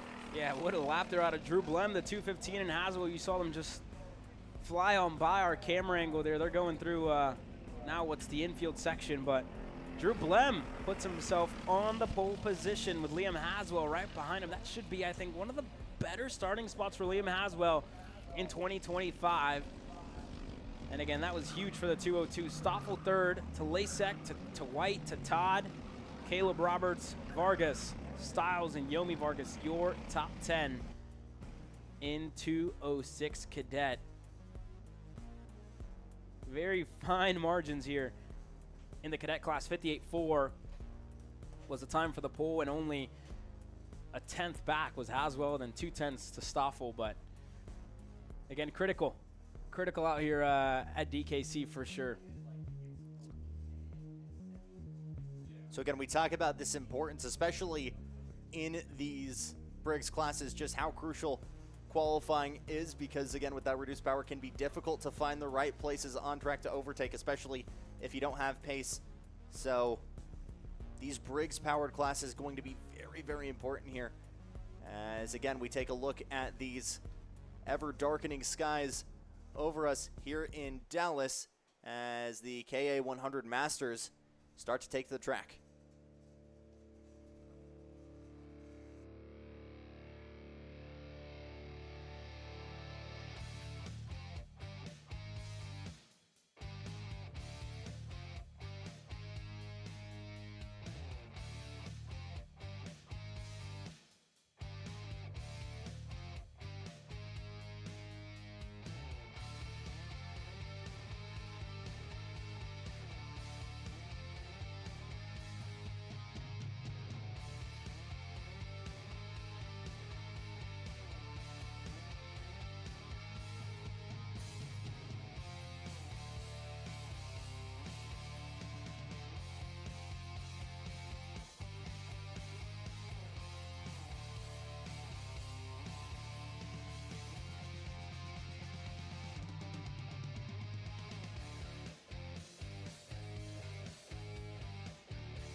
KA Masters out onto the racetrack now, led by championship points leader Pierce Baldus. And again, that gap not so significant here this weekend, especially when you come into it. Miguel Mir finds himself second in the championship. And again, you look back at really the last 8 years of, which was Texas Sprint Racing Series and Texas Pro Kart Challenge back in the day. Miguel Mir 7 in a row going into 2024. And Pierce Baldus in the 476 able to end that streak, snap it, and again got himself his first Texas Sprint Racing Series championship for High Five Performance for LSR Motorsports. And again, that was huge for Pierce, but you look back this year at the start of the year where Miguel Mir was able to capitalize, finish second at the end of the weekend, finish with the most points that weekend. has been really consistent. Got himself back to winning ways when we went over to Amarillo, a podium finish. And then again, his drop will ultimately be NOLA, what really gave Pierce Baldus, to get himself into the conversation in the championship. But it's turned on its head, right? When you look at it all, that drop I think might be just that little bit better for Baldus by 10 points. So it's close. It's really close. And again, I look back at the championship battles that we've had throughout the years, 2023. I look at it there where it was, goodness gracious, Morgan LeBaron with now High Five Performance Texas and Miguel Mir. And that went to the final round. Mir was able to get the better. And you look back at last year with Baldus and Mir. So this is close when you look at the championship fight. But there's a lot of drivers that are going to get themselves into the mix, right? We talked about Greg Welch, his first start of the year really in 2025. He says, I always do one. This is my one of the year to come out here to race, to have a good time before they head out to Las Vegas, Nevada for the Super National. So we're excited to see Greg Welch out there, as well as Janae Din, Mosey, Harper, Mir, Baldus Wright, Daniel Howie, Piepenbrock. So Kozak as well back in the seat here this weekend. I believe Evan in the seat. I'm not sure if Anna's racing this weekend or not. But again, you've seen Anna throughout a couple of other TSRS events. I don't think she's joining us here this weekend. It is indeed Evan, who's actually now top of the timing charts, first couple laps in. So this is, again, this Masters field has been consistently in the double digits this year, 14 total here this weekend. And Greg Welch spoke highly of it, right, of coming out here with this many drivers and having this level of competition here. So it'll be exciting to see, and to him to add to that as well is one of the things that I'm most excited to see here this weekend, Jackson. It's not that Masters across our nation is low, but to find a two-stroke group that gets deep into double digits sometimes is hard to find, and I think that's why there's been such an appeal here for some of the older guys behind the wheel to come over to do TSRS, to give two-stroke racing a shot, and that's why we've consistently seen these levels of numbers. Of course, a couple of entries, a lot of guys that maybe aren't full-time in TSRS. We kind of have a rotating cast of that, obviously, with Greg Welch being a great example this weekend. He works his way to the top of the charts, as a matter of fact, here, Caleb. Yeah, not bad. And again, they've made the travel out from the Colorado karting circuit, which is about 12 hours. And again, really one of the closest, well, Amarillo is a little bit closer for them, but one of the closer races that we do have for them throughout the year. So he's able to work his way by on Pierce Baldus now. This will ultimately be a burner lap, losing that little bit of time this time around for Greg Welch, but we'll see how it all plays out here with about a minute to go. So he should get one more lap comfortably when they cross the start-finish stripe. For everybody else, they're just going to look for a little bit of more time here. 3/10 is what Welch has been able to put over Pierce Baldus. And again, just needs a clean weekend for Pierce. Needs to maximize his results and outscore Miguel Mir, who's only down in 7th. So Mir in the 477. Again, that gap will only grow if Baldus is able to get those better results throughout the weekend. So Baldus falls down even a 4th. You got Kogan Wright now in the 407 up to 2nd. John Mosey to Evan Kozak, and Baldus down to 5th now. John Mosey really unlocking some pace, a name we haven't really talked about, but the 403 provisionally in 3rd. This has to be go time, though, for Miguel Mir, because Pierce Baldus will be starting 2 positions ahead and trying to stop the bleeding of losing that championship gap, right? So big crunch here in this lap. We'll see what he can get in the run to the line. Checkered flag out for your KA Masters qualifying, and it will be Evan Kozak who will be to the stripe the first time by. He will not improve. Next one should be Welsh and Baldus. This duo you see out on track, and trouble for the 403. John Mosey letting him by. I think he was just pulling off to the wayside, and that unfortunately impeded Kogan right there when they were coming to the line. And that could have been maybe a better lap there for Wright that last time around. So unfortunate really for the 407 as he worked his way in for that final lap. But checkered flag in the air. Greg Welch will be on the pole position. Janae Din with a spin in turn number 1. Din up to 6th. That's one of the better results for Janae here in 2025. Shane Burkett, I believe, not with us here this weekend. The same for Martin Stone, Rob Lake, and John Hamner, they were all entered, not joining us here. So only 10. Back to Kyle Peipenbrock. 206 junior. Getting set to hit the racetrack next.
There's a lot more to do here at the Dallas Karting Complex, Jackson, than just, you know, being a part of the racing action here with the Texman Racing Series. The rental kart scene here, massive.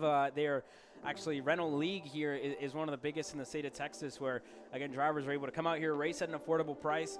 And as well, for drivers that maybe don't want to come out here and race either in the elements or, you know, get sweaty, they do have their all-new sim lounge that they just introduced here in 2025. And again, that's been one of the coolest factors. I don't know if you've taken a look at it, but it's a full immersive experience. I was able to do it 2 weeks ago. And again, you're able to race against other drivers in that sim lounge, able to, you know, have communication with them, speak to them as, again, maybe some of these drivers wish they had a little bit of communication out there on the racetrack, right? Looks like got a little bit hairy at the start. But yeah, again, super cool. They have axe throwing inside of that main complex as well. So there's a lot more to do than just, you know, come out here and be a part of the racing action on this side. Is actually issues now for the 324.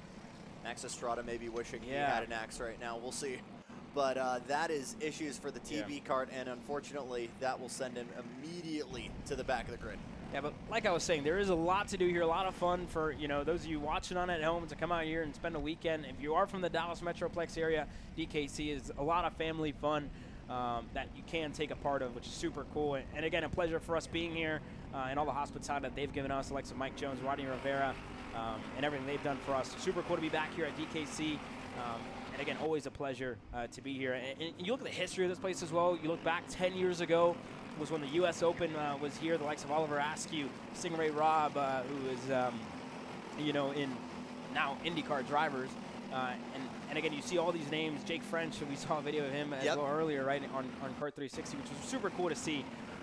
But again, this place, a lot of history, and you've seen it evolve, right, which is now 2 tracks for the rentals for the Pro Kart layout. So it's super cool now to be here this weekend, back here for the 2nd year in a row at the Dallas Karting Complex. And we'll see how it all plays out. Just 2 minutes into this qualifying session, Jackson. Could be making some more history here, because this is one of the tightest battles we've got coming into this championship weekend. It's Sawyer Chambers out in front at 1,080 points, but Rodrigo Pelaya is right there, just 58 points back. You still got Dean Guerrier and Levi Mierder right in that championship picture as well, but Rodrigo Pelaya really having a shot here to close that gap and take the title right at the buzzer, and he's had some phenomenal moments this season, Caleb. Yeah, again, Rodrigo's had a really good showing throughout 2025, and again, which has really been the first time that we've seen him race with us here at the Texman Racing Series. Levi Meter actually just had a little bit of, I really don't know how to describe it, but it was just, I don't know if it was a mistake. It definitely wasn't on his part, but so he got tripped up there a little bit, just driving behind. We'll call it a bobble. Sawyer Chambers and Brandon Green, as Dean Guerrier, the driver that's leading them away in 311. So that's good. And again, Meter is fastest, top of the timing charts right now in the 60.838 range. And then you go back to Guerrier, who's just that little bit ways back with a 60. I think maybe even a little less than that. Yeah, a 60.868 for Geary right now. So he finds himself just a little bit ways back, and that all changes as quickly as that, right? Geary went up there for a little bit green. Mia Johnson with a response. Sawyer Chambers. So this is huge. Again, this is a big mix-up than what we've seen a little bit more in 2025. Chambers, that was a lap, but for Mia Johnson as well, she had a quieter weekend out of NOLA, but this time around at DKC did the Triple Crown race just a couple of weeks ago and now finds herself second. That's huge for the 333 on the CRG to put herself into second. Green as well on the TB kart. Great for him in the 330. Geary in the 311 and fourth. Nico Orbezo, IKF Grand National Champion in 2025. Your top five. And then Poloya, again, who's had really a great start to his TSRS career in 2025 to put himself sixth. But this is close.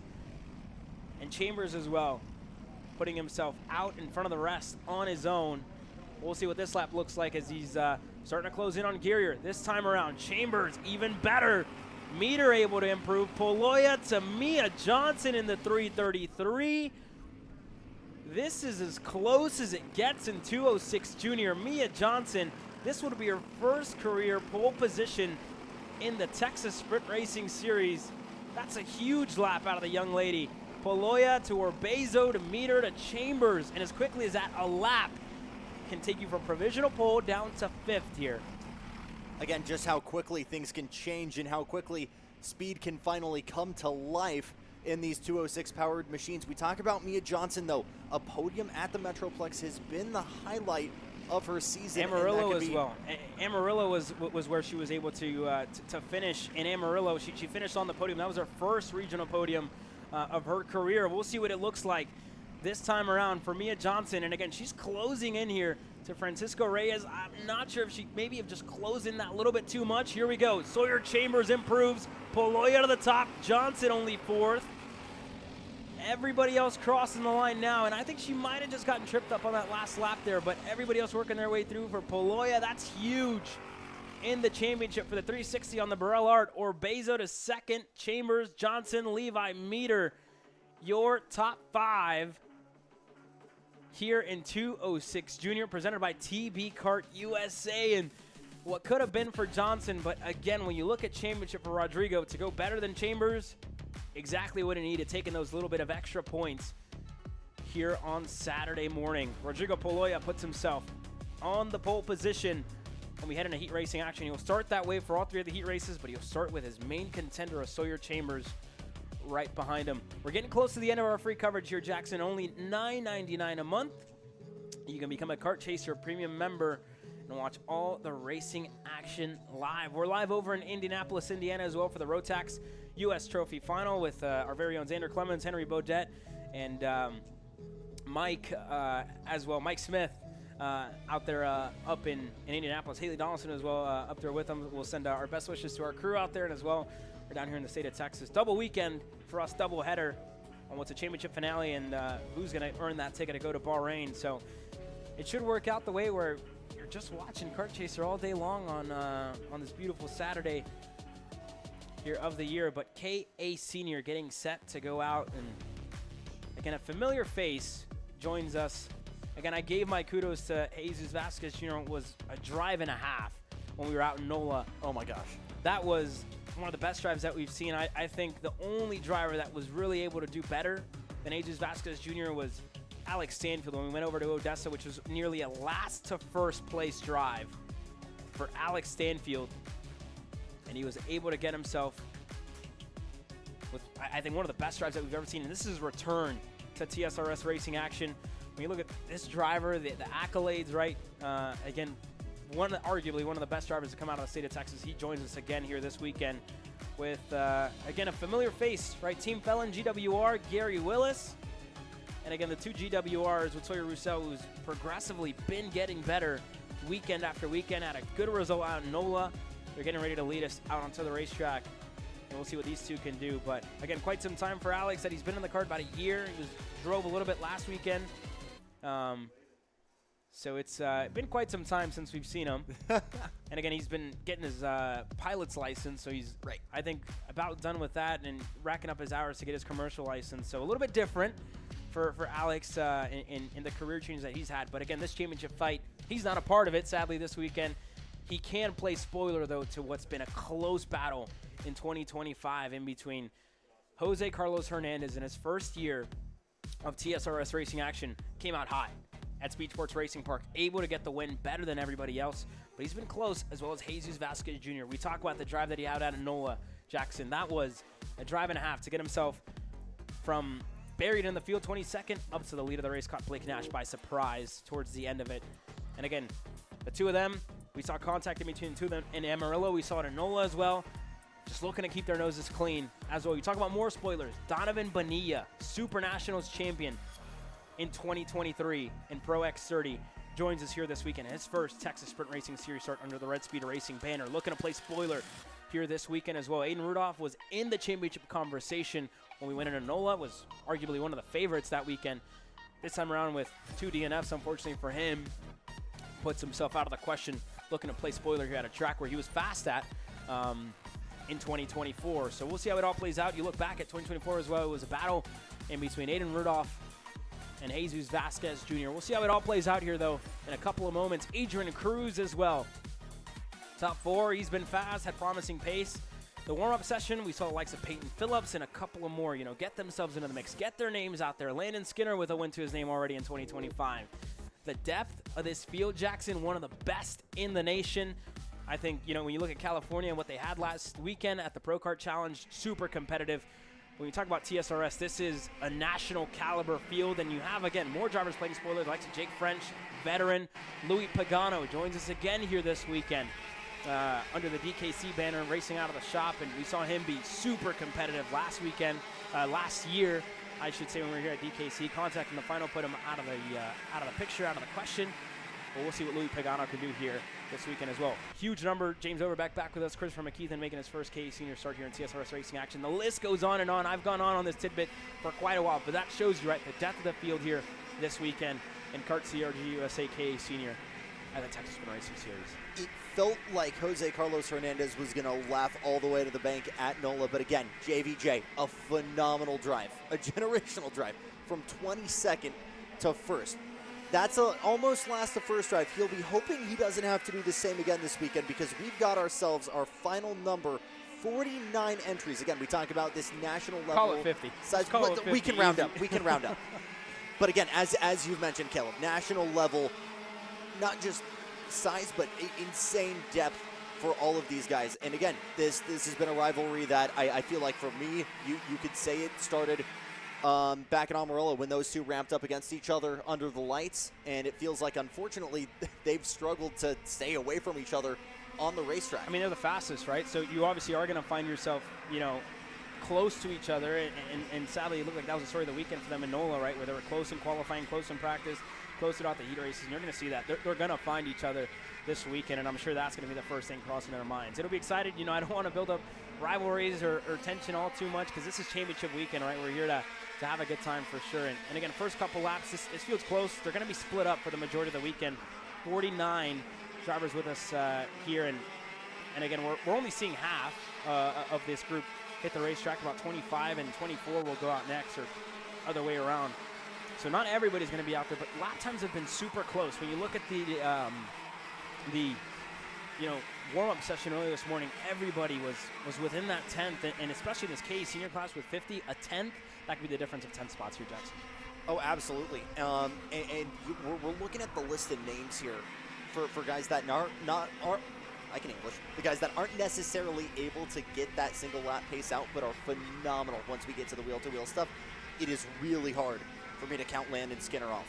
6th in points, but again, we talk about how patient that guy is behind the wheel, shipping his way to a victory a couple races ago. It's a guy that, again, is working in the shadows, waiting for the right time to strike in the big moments. Well, you got to look at 2025 for him as well, right? Consistently been up at the front. You look at Amarillo, I think that was the biggest heartbreaker for Landon Skinner, knocking on the door of his first senior race victory, and again, really, which was it was something with the wheel that actually the valve went into the wheel pretty much, and that ended his race with a front, I believe it was a front right flat that put him out of contention. And his response to turn around and win in Crescent. And unfortunately for him, Enola was a DNF after a wreck with Aiden Rudolph in the final. But Skinner is definitely going to be in the picture, in the question here this weekend, and along with many more, right, that we've already talked about, touched upon. But Alex Stanfield, first weekend back, puts himself second as Peyton Phillips quickly finds a response,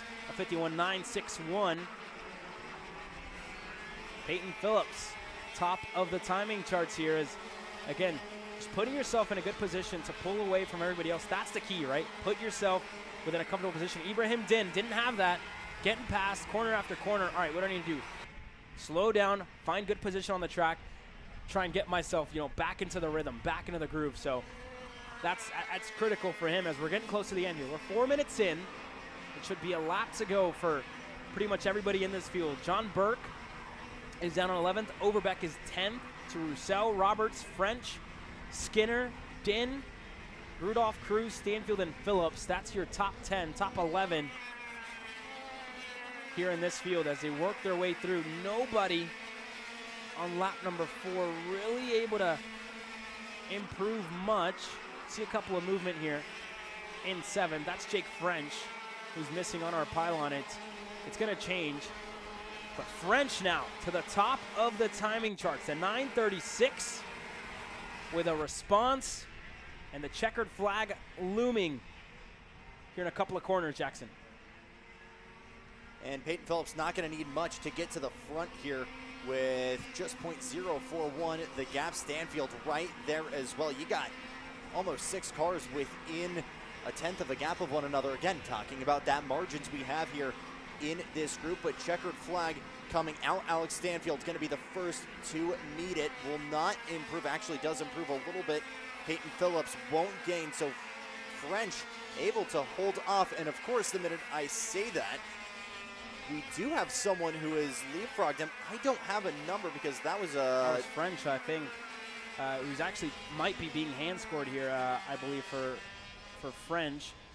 But that's a provisional pole position for the factory kart. Just confuses there a little bit in the end with that transponder, but it should be the 9:36 of Jake French on pole position.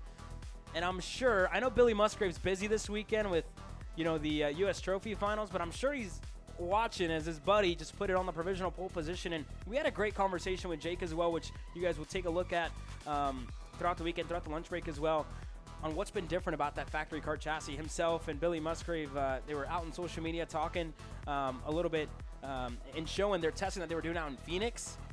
And they pretty much turned that chassis, that 2-cycle chassis, on its head. Billy's obviously driving it up right now on the Rotax package. Jake driving it here, and it seems to be working completely different.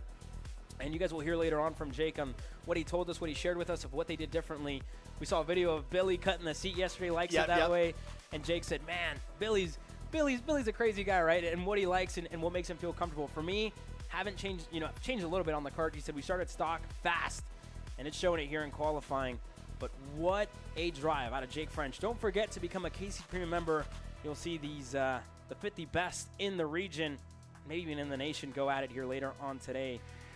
And as well, if you're feeling a little bit tired at home, you can order your Perico Energy at www.perico.com/energy, I believe, and use code KartChaser for 20% off on all orders. But here we go, that second group where it finds championship contender of Jesus Vasquez Jr. in the mix. Louis Pagano right ahead of him. The same for Donovan Bonilla and more. The return of Beckett Friesen as well with us here this weekend. It's his first start in TSRS racing action in 2025. I haven't seen him all too much this year, but we're seeing him join us this weekend. Jose Carlos Hernandez also out there on the racetrack. So this is the second half. We'll see how it all plays out here, Jackson. 5 minutes in KA Senior Qualifying. Jose Carlos Hernandez is going to be hoping that he can get this finale started with the best of feet forward as we start to see our first green flag laps come in. Jesus Vasquez Jr. trying to give chase. And we talk about this balance of not wasting time finding a place on track you can get your nose clean, finding an optimum place where you don't have to worry about others, but you don't want to waste too much time getting to that point, losing opportunities to set a flyer in, right? So that's why we're not seeing too many guys lift off throttle, really waiting to get back and get a clean part of the racetrack. Of course, if you're just starting out front right now, like French, who led that pack out, not too much of an issue. Yeah, definitely not. And again, I'm almost curious, right? I think it'd almost be better to really put yourself on your own out there on the track to just put in that much time. I really think I think unfortunately enough, you kind of catch people in all the wrong places at this track, right? Where you almost end up hurting yourself more than really helping yourself in this qualifying session. So we're seeing just that out of Donovan, out of Louis Pagano. Again, similar pace out of the two of them, putting themselves in good track position to stay comfortable. So we'll keep an eye on here as their session goes on. And again, nobody really made much headway on the timing charts here. And we're still waiting for, that was pretty good laps out of that first group, down to really Skinner, Overbeck, about 2/10, and we'll see how they all stack up here. The second group, very, very competitive. All 50 went out together earlier on today in the warm-up session. First time they've been split up, giving them a little bit of more room, a little bit of less traffic as well. And this is where we're seeing it, right? Jesus Vasquez catching up to Justin Music and just forced to make a move, right? Or else he's going to lose that little bit of time. So this is really, I think, might be a burner for Vasquez, but we're going to start to see those times pick up. Jose Carlos Hernandez, though, you talk about Jake French, he's found an answer. Jose Carlos to the top, a 51.836, and he's all out there on his own in front of everybody else here, just pushing away, able to set in a good lap time as Pagano, again, getting closer to Bonilla. He's not inside of the top 10 just yet. Tyler Roberts is, though, the 999, able to get himself just on the edge here. And the ultimate question, what can Jesus Vasquez Jr. do from 13th, was just ahead of Joey Friend, but Cohen Summers able to leapfrog up into 14th. That entire pack further back, though, not able to chip into the pace that this first group has. You see this big freight train now coming out of the second of the hairpins, the final of the hairpins, I should say. No time gained for Jose Carlos Hernandez. We'll see if JVJ is able to work his way into the mix. Not much. Heyman's in the 958 finds more than him. They'll go two abreast heading into the opening section, and it is starting to get into emergency mode here for the 977. Yeah, going to be important for him to try and find a lap down in 13th right now. So that would ultimately swing the way of Jose Carlos Hernandez as it stands. And again, we're getting close to the end here. I can only assume about a lap, maybe more, but checkered flag definitely getting a lot closer as this session, again, gets closer to the end. Jesus Vasquez, again, just having to carve his way through this field, right? Get himself away from traffic. Just hasn't really gone the way that he would have hoped, and in complete opposite for Jose Carlos out there on his own. He's going to get an extra lap. So the checkered flag not out just yet. And this is critical. This last lap is going to be important for Jesus Vasquez, right? No traffic ahead of him. Jose Carlos, the only driver who's, miles away on the opposite side of the racetrack. So this is really the lap to look out for Jesus Vasquez Jr. as he tries to get himself within a good starting spot in this session. Again, it wouldn't be that bad when you talk about the split and the averages at the end of it, but critical, right? When your main contender is looking for a pole position here in qualifying. And again, we know Jesus Vasquez Jr. can drive from the back of the pack. We learned that at NOLA. But again, he's almost in a worse position now. Every track's different also. This track isn't as easy as maybe NOLA was. So we'll keep an eye on it here, Jackson, though. Checkered flag in the air this time around. Jose Carlos Hernandez just coming to the line and will improve to a 51.836. Michael Heyman still the best of the rest. Jesus Vasquez Jr. comes to the line only best for 11th with a 52.264. Joey Friend just behind him, but it will be Jose Carlos Hernandez alongside Jake French and Jake French and the main adversary in this championship fight, Jesus Vasquez Jr. way back in 11th. Yeah, that's, again, and it also is 12th now with Cohen Summers crossing the line there to round up your top 10. Wait for that to update there on the left-hand side of your screen, but Jesus Vasquez Jr. on a weekend where he looks to go back-to-back in Texas Sprint Racing Series Championships only finds himself in 12th. That would be ultimately a 6th position starting spot on the outside when we get into the qualifying action. But that being said, Jose Carlos Hernandez on the pole position here in KA Senior. For us here at Kart Chaser, that's it for our free coverage. We go behind the paywall, and we come back in about an hour's time for our racing action. Qualifying's done, free practice is done. Until tomorrow morning, it's time to go racing here. We're expecting to be a interesting weekend, championship weekend at the Texas Sprint Racing Series. For myself, Caleb Vieska, from Jackson Lambros, from the entire Kart Chaser crew, we'll see you back here in an hour's time to get our hardworking crew fed and the entire TSRS crew fed here as well. A championship weekend at TSRS. We'll see you in about an hour.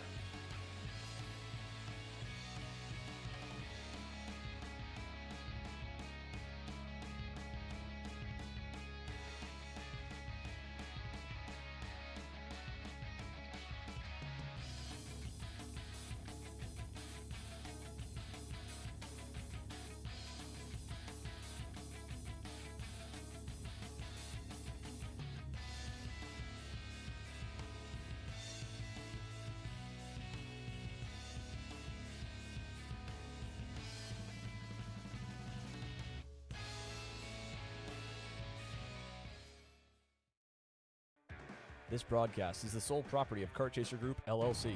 Any rebroadcast, reproduction, or other use of the images, audio, or accounts of this event, in whole or in part, without the expressed written consent of Kart Chaser Group, LLC is strictly prohibited. Thanks for watching.